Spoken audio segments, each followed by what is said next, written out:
T20 world കപ്പിൽ ഇന്ന് നടന്ന ഇന്ത്യ പാകിസ്ഥാൻ പോരാട്ടം അക്ഷരാർത്ഥത്തിൽ ഓരോ പാകിസ്ഥാൻ ക്രിക്കറ്റ് പ്രേമികളുടെയും ഉറക്കം കെടുത്തിക്കളയുന്നതാണ്. പാകിസ്ഥാൻ പടയുടെ കഴുത്തറത്ത് കളഞ്ഞു എന്ന് വേണമെങ്കിൽ പറയാം. അത്യന്തം വീറും വാശിയും ഉളവാകേണ്ട ഒരു കളിയിൽ തുടക്കം മുതൽ ഒടുക്കം വരെയും ഇന്ത്യൻ ആധിപത്യം നിറഞ്ഞു നിൽക്കുന്ന കാഴ്ചയാണ് കാണുവാൻ കഴിഞ്ഞത്. ഇന്ത്യൻ ക്രിക്കറ്റ് ആരാധകരെ സംബന്ധിച്ചിടത്തോളം ഏറ്റവും ആവേശമുളവാക്കുന്ന ഒന്നാണ് ഇന്ത്യയും പാകിസ്ഥാനും തമ്മിലുള്ള ഏറ്റുമുട്ടൽ. മറ്റേത് രാജ്യത്തിനുമെതിരെ നേടുന്ന വിജയത്തെക്കാൾ ഇരട്ടി മധുരമാണ് പാകിസ്ഥാനെതിരെ നേടുന്ന വിജയം ഇന്ത്യക്ക് സമ്മാനിക്കുന്നത്. ബദ്ധവൈരികളായി ഇന്ത്യയും പാകിസ്ഥാനും തമ്മിലുള്ള പോരാട്ടത്തിൽ കുറച്ചു വർഷങ്ങളായിട്ട് വിജയം ഇന്ത്യക്കൊപ്പം തന്നെയാണ്. അതുകൊണ്ട് തന്നെ ആയിരിക്കാം ബംഗ്ലാദേശുമായിട്ടുള്ളൊരു പ്രശ്നത്തിൽ വീണ് കിട്ടിയ ഒരു അവസരം മുതലാക്കുവാൻ വേണ്ടി ഇന്ത്യക്കെതിരായിട്ട് കളിക്കുവാൻ ഞങ്ങൾ തയ്യാറല്ല എന്ന് പറഞ്ഞ് പാകിസ്ഥാൻ ബഹിഷ്കരണ ഭീഷണിയൊക്കെ മുഴക്കിക്കളഞ്ഞത്. കളിച്ചാൽ ജയിക്കില്ല, അപ്പോൾ പിന്നെ രക്ഷപ്പെട്ടു ഓടുവാൻ ഒരു അവസരം കിട്ടിയാൽ അത് മുതലാക്കുകയല്ലേ ചെയ്യേണ്ടത്. പക്ഷെ എന്തു ചെയ്യാനാണ്, ICCയുടെ ഭീഷണിക്ക് മുൻപിൽ പാകിസ്ഥാന് മുട്ടുകുത്തുകയല്ലാതെ വേറെ നിവൃത്തിയില്ലായിരുന്നു. അങ്ങനെ ഇന്ത്യയുമായി ഇന്ന് മാറ്റുരയ്ക്കുവാൻ വേണ്ടി ഇറങ്ങി. ടോസ് നേടിയ പാകിസ്ഥാൻ ബൗളിംഗ് തെരഞ്ഞെടുക്കുകയായിരുന്നു. സ്പിന്നിനെ പിന്തുണയ്ക്കുന്ന പിച്ചാണ് എന്ന് മനസ്സിലാക്കിയ പാകിസ്ഥാൻ ബൗളിംഗ് ഓപ്പൺ ചെയ്തത് തന്നെ സ്പിൻ ബൗളറെ കൊണ്ടാണ്. ആ തീരുമാനം അങ്ങേയറ്റം ശരിയായിരുന്നു എന്ന് തെളിയിക്കുന്ന സൂചനയാണ് ആദ്യ ഓവറിൽ തന്നെ കാണുവാൻ കഴിഞ്ഞത്.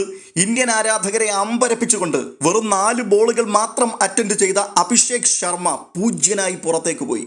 സൽമാൻ അലിയുടെ 4ാം ബോളിൽ 6 വേണ്ടി ശ്രമിച്ച അഭിഷേക് ഷഹീൻ അഫ്രീദിയുടെ കൈകളിൽ ഒതുങ്ങുകയായിരുന്നു. പക്ഷേ മിന്നുന്ന ഫോമിൽ തുടർച്ചയായി അത്ഭുതങ്ങൾ സൃഷ്ടിച്ചുകൊണ്ടിരിക്കുന്ന ഇഷാൻ കിഷൻ തുടർന്ന് ഇന്ത്യൻ പോരാട്ടത്തിന്റെ കടിഞ്ഞാൺ ഏറ്റെടുക്കുകയായിരുന്നു. 2ാം ഓവറിന്റെ 2ാം പന്തിൽ ഷഹീൻ അഫ്രീദിയെ മനോഹരമായൊരു 6 അടിച്ചുകൊണ്ട് തുടങ്ങി വെച്ച ഇഷാൻ ആ ഓവറിൽ 15 റൺസാണ് വാരിക്കൂട്ടിയത്.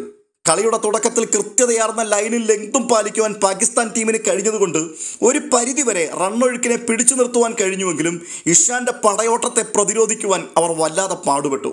പവർ പ്ലേ ഓവറുകൾ പിന്നിടുമ്പോൾ ഇന്ത്യ 52 റൺസാണ് അടിച്ചു കൂട്ടിയത്. തൊട്ടു പിന്നാലെ 7ാം ഓവറിൽ ഇഷാൻ കിഷൻ ഹാഫ് സെഞ്ചുറി തികച്ചു. 27 പന്തുകളിൽ നിന്നും 50 റൺസായിരുന്നു അദ്ദേഹത്തിന്റെ സമ്പാദ്യം. എന്നാൽ അധികം വൈകാതെ ഇഷാൻ വീണു. സൈം അയൂബ് എറിഞ്ഞ മനോഹരമായൊരു പന്ത് ഇഷാന്റെ വിക്കറ്റ് പിഴുതെറിയുമ്പോൾ 40 പന്തുകളിൽ നിന്നും 77 റൺസായിരുന്നു ഇഷാൻ അടിച്ചു കൂട്ടിയത്. പാകിസ്ഥാൻ കളിക്കാരുടെയും പാകിസ്ഥാൻ ആരാധകരുടെയും മനസ്സിൽ 1000 ലഡു ഒരുമിച്ച് പൊട്ടിയ നിമിഷങ്ങളായിരുന്നു അതെന്ന് തന്നെ പറയണം. അത്രമാത്രം ഗാലറി ഇളകി മറിയുകയായിരുന്നു. കാരണം അതിവേഗം സെഞ്ചുറിയിലേക്ക് കുതിക്കുവാൻ തയ്യാറെടുത്ത് നിന്ന അപകടകാരിയായ ഇഷാൻ കിഷൻ വീണത് അവർക്ക് തെല്ലൊന്നുമല്ല ആശ്വാസമായി മാറിയത്. പക്ഷെ തുടർന്നെത്തിയ ക്യാപ്റ്റൻ സൂര്യ അദ്ദേഹം നിലയുറപ്പിക്കുവാൻ പാടുപെടുന്ന ഒരു കാഴ്ച തുടക്കത്തിൽ കാണുവാൻ കഴിഞ്ഞു. എങ്കിലും റൺ റേറ്റ് താഴ്ന്നു പോകാതെ കൃത്യമായി ഇത് സൂക്ഷിച്ച് മുൻപോട്ട് കൊണ്ടുപോകുന്നതിൽ സൂര്യയും മികവ് പുലർത്തി. ക്യാപ്റ്റൻ സൂര്യയും തിലക് വർമ്മയും കൂടി ചേർന്ന് ഇന്ത്യയെ തരക്കേടില്ലാത്ത നിലയിലേക്ക് എത്തിക്കും എന്ന് തോന്നിയ സമയത്ത് ഒരു ബ്രേക്ക് ത്രൂ വീണ്ടും സൈം അയൂബ് കൊണ്ടുവന്നു ഇന്ത്യയെ ഞെട്ടിച്ചു. ഇക്കുറി വീണത് തിലക് വർമ്മയായിരുന്നു. തിലകിനെ വിക്കറ്റിന്റെ മുൻപിൽ കുടുക്കിക്കൊണ്ടാണ് സൈം അയൂബ് ഇന്ത്യയെ പ്രതിസന്ധിയിലാക്കും എന്ന് ഉറപ്പിച്ചു വെല്ലുവിളിക്കുവാൻ തുടങ്ങിയത്. 24 ബോളിൽ നിന്നും 25 റൺസാണ് തിലക് വർമ്മയ്ക്ക് അടിച്ചെടുക്കുവാൻ കഴിഞ്ഞത്. തുടർന്നെത്തിയത് ഹാർദിക് പാണ്ഡ്യ എത്തിയ ആദ്യ ബോൾ തന്നെ 6 വേണ്ടിയാണ് ശ്രമിച്ചത്. പക്ഷേ ഹാർദിക്കിന് പിഴച്ചു. ബൗണ്ടറി ലൈനിൽ ഹാർദിക് പാണ്ഡ്യ ബാബർ അസമിന്റെ കൈകളിൽ ഒതുങ്ങി. ഹാർദിക് പാണ്ഡ്യയുടെ പുറത്താകൽ ഇന്ത്യൻ ടീമിന് ഒരു ഞെട്ടൽ തന്നെയായിരുന്നു ഉളവാക്കിയത്. തുടർച്ചയായ 2 ബോളുകളിൽ കരുത്തരായ 2 ബാറ്റർമാരെ പുറത്താക്കിയ സൈം അയൂബ് ഹാട്രിക്കിന് വേണ്ടി 100% ആത്മാർത്ഥമായി തന്നെ പന്തെറിഞ്ഞു. പക്ഷേ നിർഭാഗ്യം കൊണ്ട് മാത്രമാണ് തനിക്ക് ഹാട്രിക്ക് നഷ്ടപ്പെട്ടത്.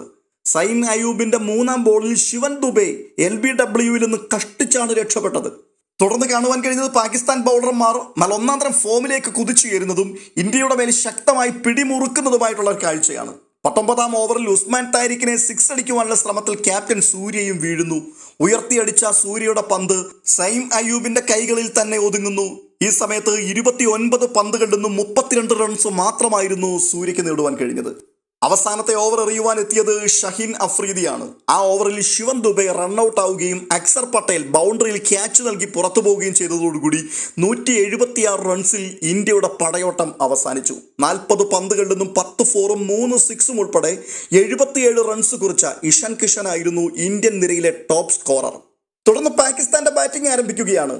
ബാറ്റിംഗ് ഓപ്പൺ ചെയ്യുവാൻ വേണ്ടി എത്തിയത് ഷഹിദ്സാദ ഫർഹാനും സൈം അയൂബുമാണ്. ഇന്ത്യൻ ബൗളിംഗ് ആക്രമണത്തിന്റെ ആദ്യ അസ്ത്രം തൊടുക്കുവാൻ അവസരം ലഭിച്ചത് ഹാർദിക് പാണ്ഡ്യയ്ക്കായിരുന്നു. ഹാർദിക്കിന്റെ കയ്യിലേക്ക് പന്ത് ഏൽപ്പിച്ചത് 100% ശരിയായിരുന്നു എന്ന് തെളിയിക്കുന്നതായിരുന്നു ഹാർദിക് പാണ്ഡ്യയുടെ പ്രകടനം. ആദ്യ ഓവറിലെ 4ാം ബോളിൽ തന്നെ ഫർഹാനെ സമ്പൂജ്യനായി പവലിയനിലേക്ക് മടക്കി അയച്ചുകൊണ്ടാണ് മെയ്ഡ് ഇൻ ഓവറിലൂടെ പാകിസ്ഥാനെ ഹാർദിക് പാണ്ഡ്യ ഞെട്ടിച്ചു കളഞ്ഞത്. ആദ്യ ഓവർ തന്നെ ഹാർദിക്കിനെ 6 അടിക്കുവാൻ വേണ്ടി ശ്രമിച്ച ഫർഹാൻ റിങ്കു സിംഗിന്റെ കൈകളിൽ ഭദ്രമായി ഒതുങ്ങി.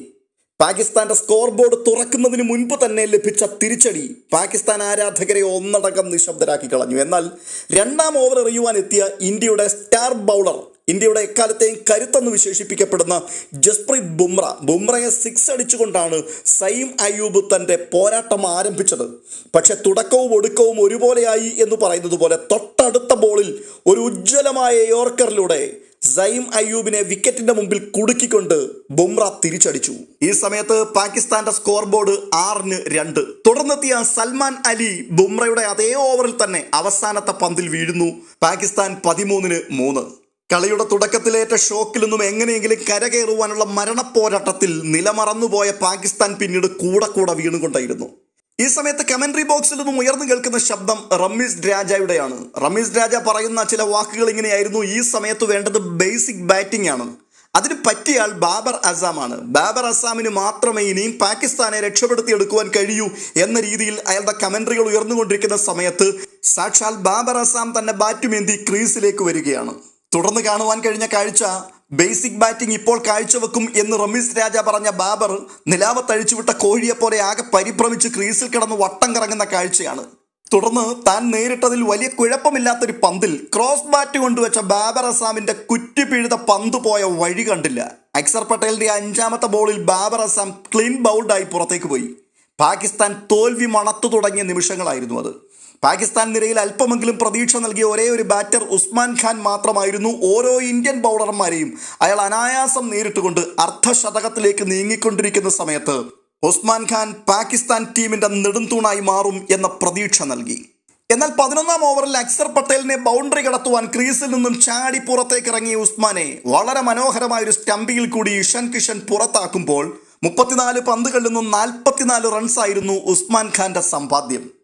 ഈ സമയത്ത് 73-5 എന്ന നിലയിലേക്ക് പാകിസ്ഥാൻ വീണുപോയി. ഇനി രക്ഷകനായി ആരവതരിക്കും എന്നുള്ള പ്രധാനപ്പെട്ട ചോദ്യത്തിന് മറുപടി പറയുവാൻ പിന്നെ വന്ന ആർക്കും കഴിഞ്ഞില്ല.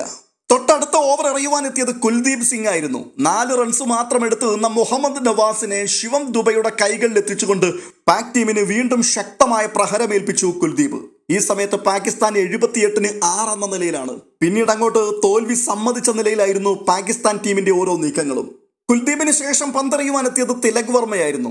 തിലക് വർമ്മയെ 6 അടിക്കുവാൻ വേണ്ടി ക്രീസിൽ നിന്നും ചാടിയിറങ്ങിയ ഷതാബ് ഖാൻ ബൗണ്ടറി ലൈൻ അരികെ ശിവം ദുബൈയുടെ കൈകളിൽ തന്റെ പോരാട്ടം അവസാനിപ്പിച്ചു. അപ്പോൾ പാകിസ്ഥാൻ 78-7. 16ാം ഓവർ എറിയുവാനെത്തിയ വരുൺ ചക്രവർത്തി 8ാം വിക്കറ്റും 9ാം വിക്കറ്റും പിഴുതെറിഞ്ഞുകൊണ്ട് പാകിസ്ഥാനെ വരിഞ്ഞു മുറുക്കി. ആ ഓവറിൽ തന്നെ കളി അവസാനിപ്പിക്കുവാനും ഹാട്രിക്ക് നേടുവാനുമുള്ള ഒരു അവസരം ഉണ്ടായിരുന്നു. പക്ഷേ അത് നിർഭാഗ്യം കൊണ്ട് മാത്രമാണ് വരുൺ ചക്രവർത്തിക്ക് നഷ്ടപ്പെട്ടത്. 16ാം ഓവറിൽ 97-9 എന്ന നിലയിലേക്ക് വീണുപോയ പാകിസ്ഥാൻ 20 ഓവർ തികയ്ക്കുവാൻ വേണ്ടിയുള്ള പിടിച്ചുനിൽപ്പായിരുന്നു പിന്നീട് നടത്തിയത്. പക്ഷേ 18ാം ഓവറിൽ പാകിസ്ഥാന്റെ പ്രയാണം ഹാർദിക് പാണ്ഡ്യ അവസാനിപ്പിച്ചു. ഹാർദിക് പാണ്ഡ്യയുടെ ആ ഓവറിൽ അവസാന ബാറ്ററെ പുറത്താക്കുന്നതിനുള്ള 2 അവസരങ്ങൾ കുൽദീപ് സിംഗും ഇഷാൻ കിഷനും നഷ്ടപ്പെടുത്തിയെങ്കിലും ലാസ്റ്റ് ബോളിൽ ഉസ്മാൻ താരിഖിന്റെ വിക്കറ്റ് പിഴുതുകൊണ്ട് പാകിസ്ഥാന്റെ പടയോട്ടം ഹാർദിക് പാണ്ഡ്യ തന്നെ അവസാനിപ്പിച്ചു. ഇന്നത്തെ രസകരമായ ഒരു കാര്യം, പാകിസ്ഥാൻ പടയുടെ വിക്കറ്റ് വേട്ട തുടങ്ങിയതും അവസാനിപ്പിച്ചതും ഹാർദിക് പാണ്ഡ്യ തന്നെയായിരുന്നു എന്നുള്ളതാണ്. അവസാനത്തെ വിക്കറ്റ് നിലംപൊത്തുന്ന സമയത്ത് പാകിസ്ഥാന്റെ സ്കോർ ബോർഡ് 114. 61 റൺസിന്റെ ആധികാരികമായ വിജയമാണ് പാകിസ്ഥാന്റെ മേൽ ടീം ഇന്ത്യ കുറിച്ചത്. ഇതോടെ ഗ്രൂപ്പിൽ 1ാം സ്ഥാനക്കാരായി പ്ലേ ഓഫിലേക്ക് കടന്നിരിക്കുകയാണ് ടീം ഇന്ത്യ. ഇന്നത്തെ കളിയിൽ ഇന്ത്യൻ ടീമിന്റെ മോശം പ്രകടനം എന്നുള്ളത് തിലക് വർമ്മ 2 ക്യാച്ചുകൾ മിസ് ചെയ്തു എന്നുള്ളതാണ്. അതിലൊന്ന് അനായാസം കൈക്കലാക്കുവാൻ കഴിയുന്നതായിരുന്നു.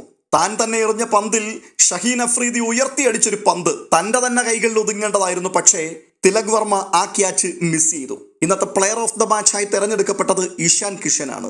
കളിച്ച ഓരോ കളികളിലും ആധികാരികമായ വിജയം നേടിക്കൊണ്ട് ഓരോ ഇന്ത്യൻ ക്രിക്കറ്റ് ആരാധകരുടെയും ഹൃദയത്തിലേക്ക് ആവേശത്തിന്റെ തീപ്പൊരി വാരി വിതറിക്കൊണ്ട് ടീം ഇന്ത്യ വിജയ കുതിപ്പ് നടത്തുകയാണ്. അതെ, നിലവിലെ ചാമ്പ്യന്മാരായ ടീം ഇന്ത്യ തന്നെ ഇക്കുറിയും T20 വേൾഡ് കപ്പ് ഉയർത്തും എന്നുള്ള പ്രതീക്ഷ നൽകുകയാണ്. കാത്തിരിക്കാം.